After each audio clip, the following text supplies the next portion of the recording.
প্রচণ্ড গরম চলছে। এরকম একদিন দুপুরে রঙু হাঁপাচ্ছিল। রঙু বলল, উফ, কি গরম।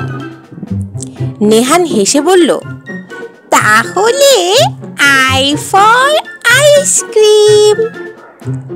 এরপর নেহান রঙুকে একটি বিশাল স্ট্রবেরি আইসক্রিম দিল।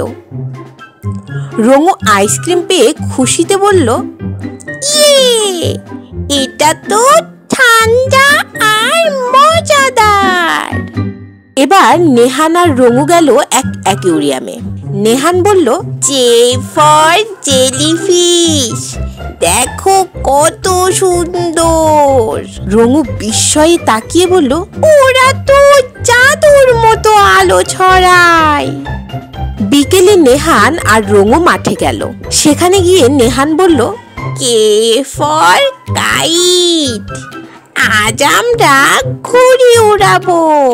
এরপর রঙু ঘুড়ির টান দিয়ে উড়িয়ে দিল আর হেসে বলল, ওরে বাবা, কত উঁচুতে উঠেছে।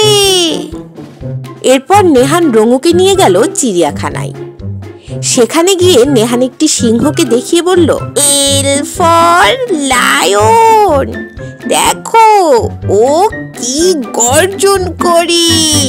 রঙু ভয়ে ভয়ে বলল, ও বড়, কিন্তু অনেক গর্জনও করে। নেহান হেসে রঙুকে বলল, ভয় পেও না, আমরা দূরে আছি। রঙু বলল, আজ তো দারুণ মজা হলো। নেহান বলল, হ্যাঁ, আর ভাবো তো আগামীকাল শিখবো এম এন ও আর পি। রঙু লাফিয়ে উঠে বলল, ইয়ে, কালকেও নতুন কিছু শিখবো, কি মজা, কি মজা।